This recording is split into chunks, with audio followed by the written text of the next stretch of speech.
Hello साथियों, कैसे हैं। उम्मीद करता हूं कि आप कंपटीशन एग्जाम की तैयारियों में अच्छे तरीके से जुटे हुए हैं। उसी आशा और विश्वास के साथ एक और इंफॉर्मेटिव सेशन में सभी साथियों का हार्दिक अभिनंदन, स्वागत। साथियों, बात कर रहे हैं commerce grade first paper second के जो आपके पाठ्यक्रम में महत्वपूर्ण फाइनेंशियल स्टेटमेंट से संबंधित जो विधियां दे रखी हैं उनसे रिलेटेड आपको जो विधि है रेशियो एनालिसिस, उस पर अपन चर्चा कर रहे हैं। आज का सेशन है वो बड़ा ही आपके लिए इंफॉर्मेटिव और खास होने वाला है, क्योंकि आज के सेशन में कुछ और महत्वपूर्ण पॉइंट्स जो आपके एग्जाम में क्वेश्चन बन सकता है उन पे अपन चर्चा करने वाले हैं। और मैं सेशन को स्टार्ट करूं उससे पहले आप सबसे निवेदन रहेगा कि एक बार आज के इस सेशन को शेयर जरूर कर दें, ताकि हमारे द्वारा जो भी इंफॉर्मेटिव सामग्री आपको इस ऑनलाइन प्लेटफॉर्म पर उपलब्ध करवाई जा रही है उसका नोटिफिकेशन है वो आपको सबसे पहले मिले, आप अपडेट रहें और तैयारियों में जुटे रहें। क्योंकि कहते हैं ना कि ईश्वर का दिया हुआ कभी अल्प नहीं होता और बीच में ही टूट जाए वो संकल्प नहीं होता। हार को जीत से दूर ही रखना मेरे साथियों, क्योंकि जीत का कोई विकल्प नहीं होता है। जीत मिलती है आपकी मेहनत से, आपके प्रयास से, आपके जोश से, आपके आत्मविश्वास से। जितना ज्यादा आप मेहनत करोगे सफलता आपके पास उतनी ही नजदीक रहेगी, पास रहेगी। हम तो सिर्फ और सिर्फ एक माध्यम है, जरिया है। हमारा प्रयास है कि भाई कॉमर्स एक ऐसा संकाय है, एक सब्जेक्ट है जिसमें ज्यादातर विद्यार्थियों के मन में ये क्योरी रहती है कि अकाउंटेंसी मेरा थोड़ा सा वीक है। क्योंकि आपने 11वीं 12वीं में भी पढ़ा था तो कुछ ही विद्यार्थी ऐसे होते हैं जो अकाउंटेंसी को पूरे मन से पढ़ते हैं, बाकियों के ये मन में डर रहता है कि अकाउंटेंसी मेरे को समझ में नहीं आ रही है। जबकि साथियों मैं ये बता दूं, अकाउंटेंसी एक ऐसा सब्जेक्ट है जो आपका टेक्निकल सब्जेक्ट है। अगर आपने एक बार समझ लिया तो फिर आपको बार बार उस पॉइंट को पढ़ने की आवश्यकता नहीं है, रटने की आवश्यकता नहीं है। सारी की सारी चीज जो प्रैक्टिकल होती है वो ही आपकी थ्योरेटिकल में भी शामिल की जाती है।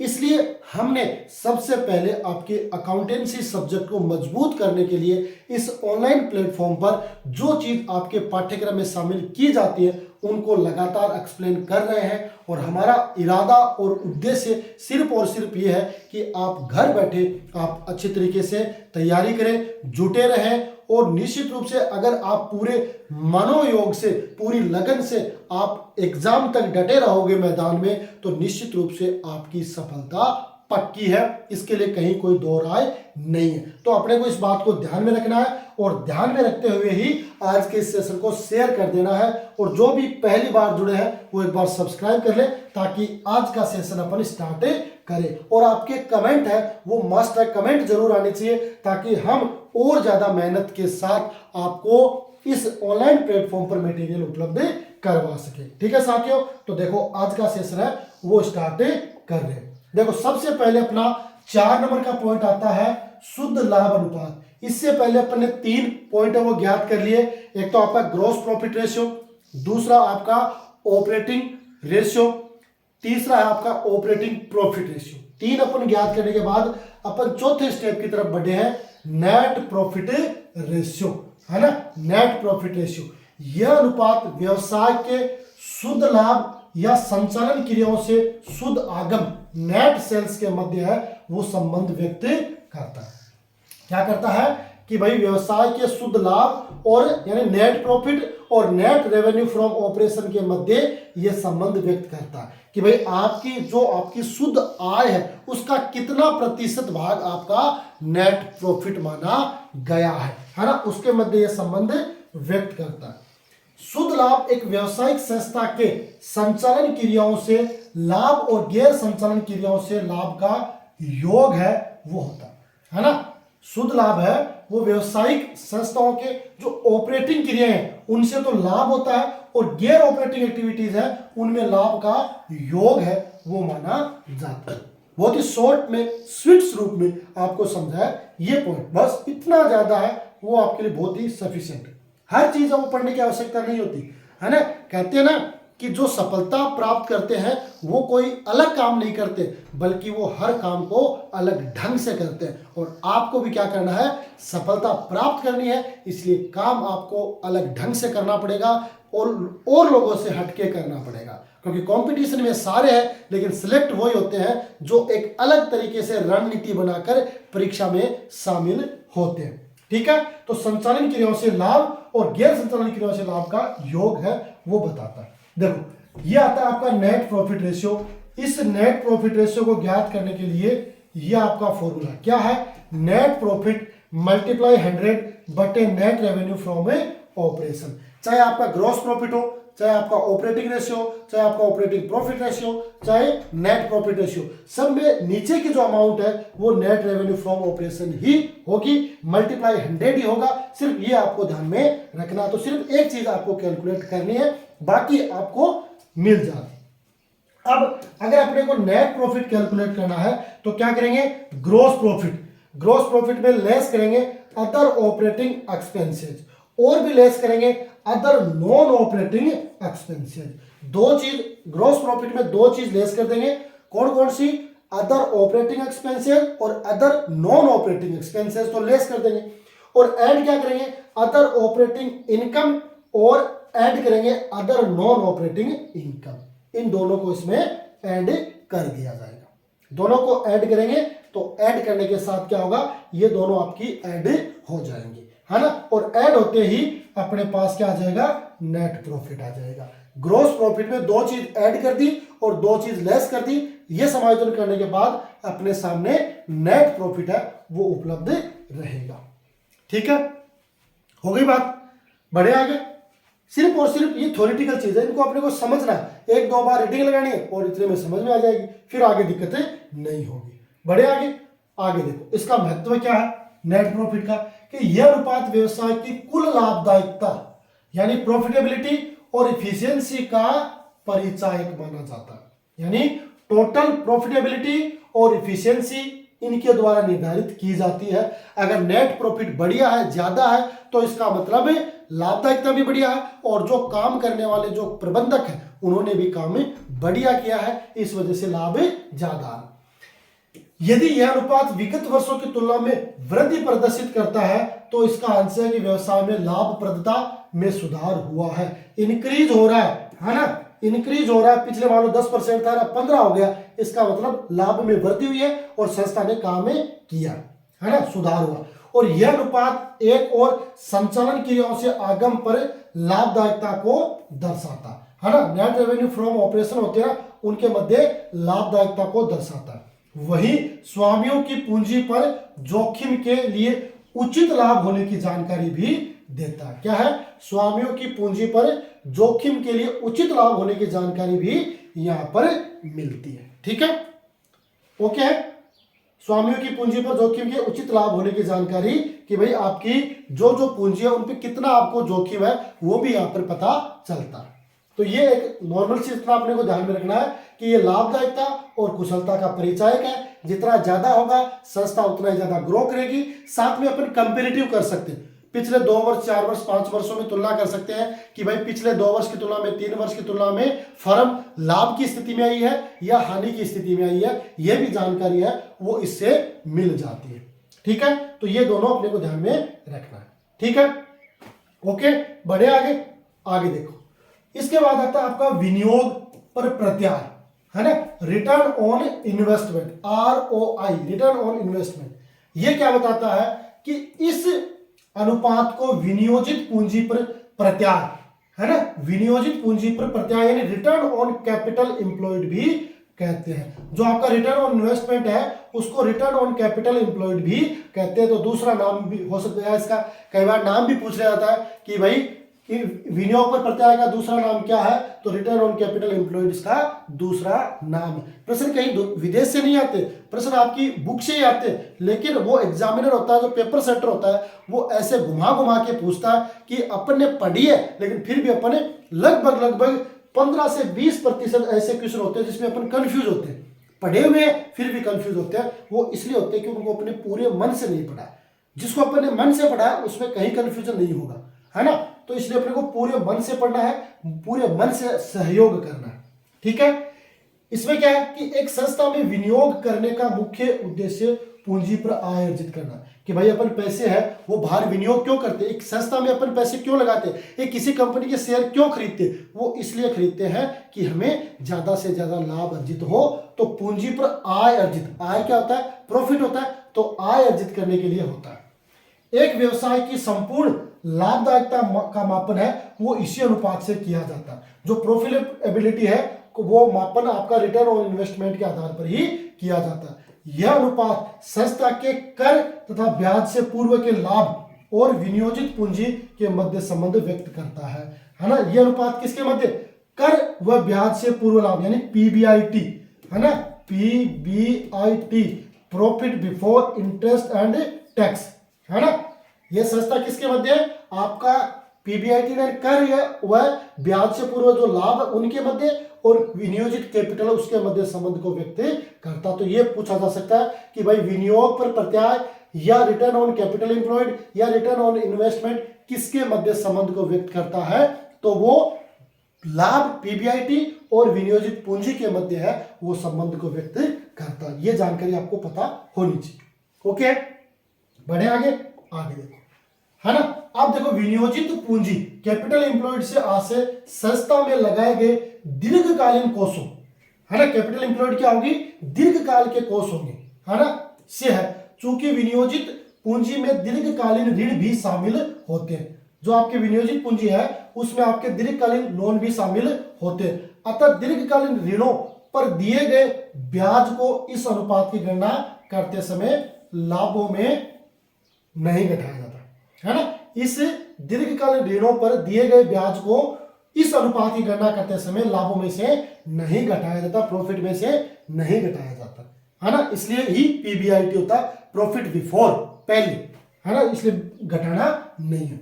अब रिटर्न ऑन इन्वेस्टमेंट का ये आपका फॉर्मूला रहेगा, net profit before interest tax and dividend multiply 100 बटे कैपिटल एम्प्लॉयड, शॉर्ट में पीबीआईटी है ना, बटे कैपिटल एम्प्लॉयड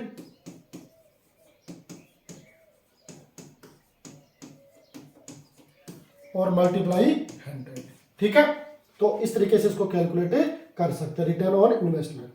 ओके, तो net profit before interest tax and dividend multiply 100 बटे कैपिटल एम्प्लॉयड, इसकी कैलकुलेशन हो जाएगी। ओके, बढ़े आगे, आगे देखिए।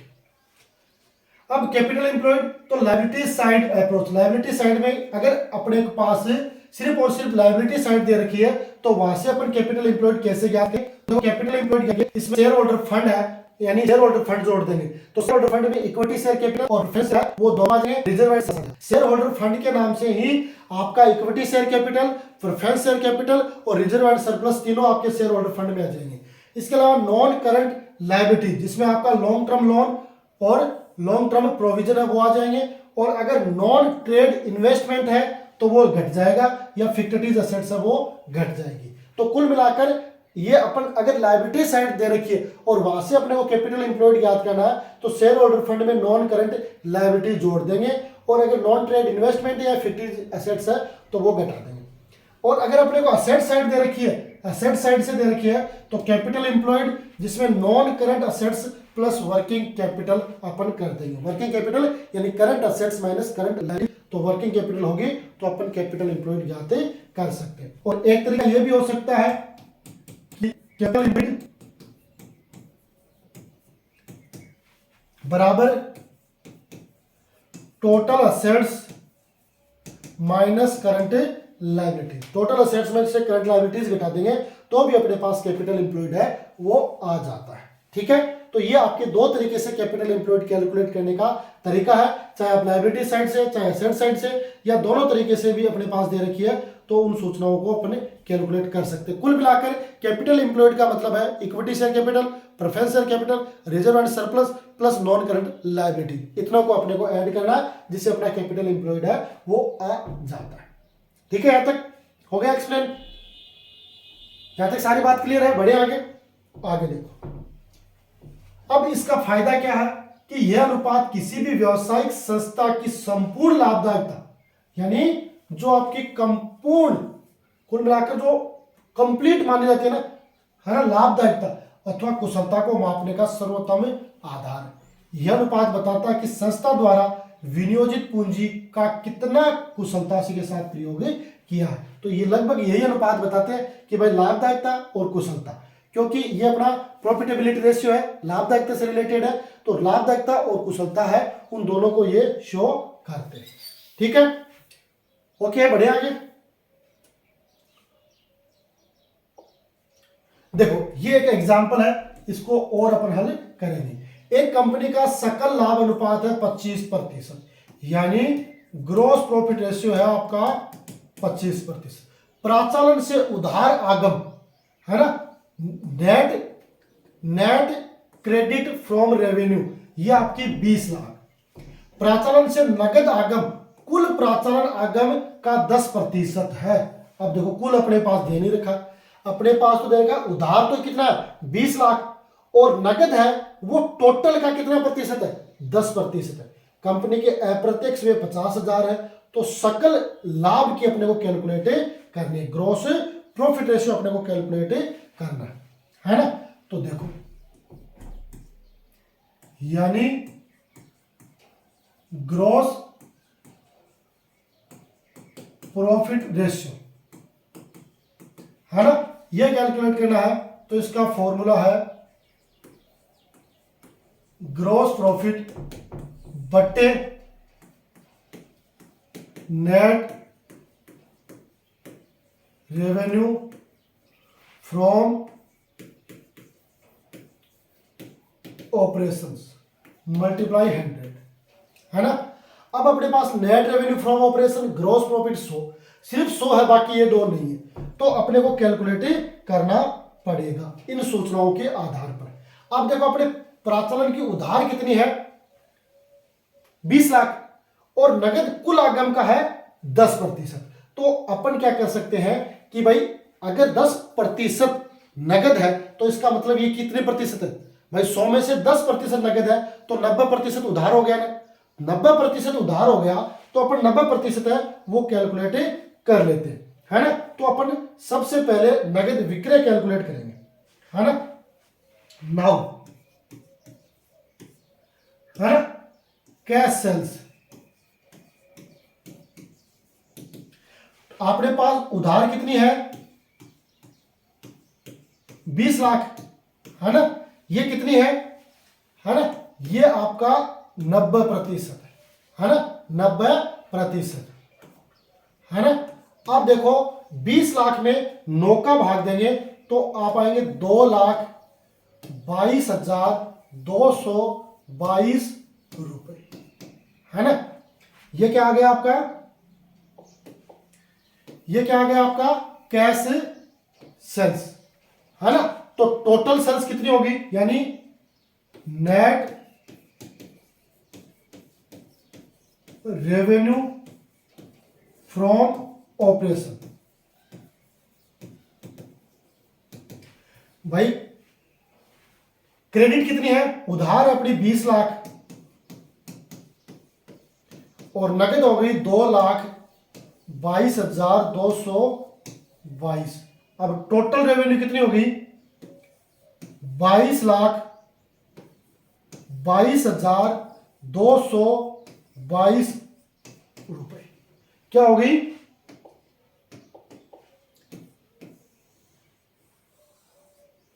नेट रेवेन्यू फ्रॉम ऑपरेशन कितनी हो गई 22,22,222, है ना।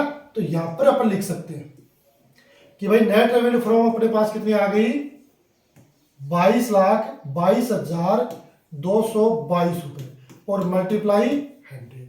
अब अपने को चाहिए ग्रॉस प्रॉफिट, है ना। अब ग्रॉस प्रॉफिट निकालने के लिए फॉर्मूला क्या है ना। अब देखो यहां पर दे रखा है कि कंपनी का सकल लाभ है वो 25% है ना, 25% है। कितने का, किसका, नगद विक्रय का। तो यहां पर अपन निकाल सकते हैं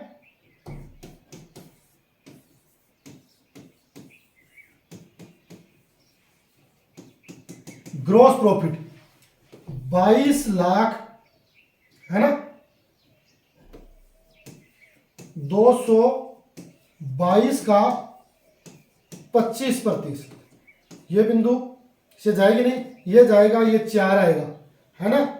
और फिर 22,22,222 में 4 का भाग देंगे तो 5,55,555 रुपये होगा, है ना, 5,55,555 रुपये। अब इसमें से 5,55,555 रुपये में से एक्सपेंसेस कितना है, अप्रत्यक्ष व्यय कितना है, 50,000। तो ये 50,000 लेस कर देंगे तो ये आ जाएगा आपका 5,05,555। ठीक है, अब ये यहां लिख देंगे कितना, 5,05,555। अब इसमें भाग दे दो, तो भाग दोगे तो ये आएगा आपका 22.75%, है ना। तो इस तरीके से अपने को क्या करना है, ये अपने को लेस करना होता है। ठीक है, तो ये एक एग्जांपल, और उस एग्जांपल की सहायता से ये आपका क्वेश्चन थोड़ा सा अलग तरीके से दिया हुआ है, लेकिन ये अपने को ध्यान में रखना है कि भाई अपने को नकद कैसे निकालना है। तो नकद है क्योंकि ये 90% है और उसका 10% अपन ने निकाल लिया है, तो ये अपने सामने 2,22,000, टोटल 22,22,000 हो जाएंगे, और फिर अपने ग्रॉस प्रॉफिट निकालने। ठीक है साथियों, तो ये था एक और शानदार जानदार छोटा सा सेशन जो आज के सेशन में आपके साथ शेयर किया गया है। निश्चित रूप से आज का सेशन है वो आपके लिए बड़ा खास इंफॉर्मेटिव रहा होगा, ऐसी मैं आशा और विश्वास रखता हूं। अगर ऐसा आप भी सोचते हैं तो जरूर हमारे साथ जुड़े और इस शानदार मुहिम में अपना साथ सहयोग सपोर्ट देते रहे, ताकि हम आपके लिए लगातार इस तरीके की इंफॉर्मेटिव क्लासेज, रोजगार से रिलेटेड आपकी लेटेस्ट न्यूज, सरकारी जॉब से रिलेटेड वो तमाम सारी जानकारियां आपको इस ऑनलाइन प्लेटफॉर्म पे मिलती रहे। इसी आशा और विश्वास के साथ आज के सेशन में इतना ही, मिलेंगे अगले सेशन में, तब तक के लिए जय हिंद, जय भारत।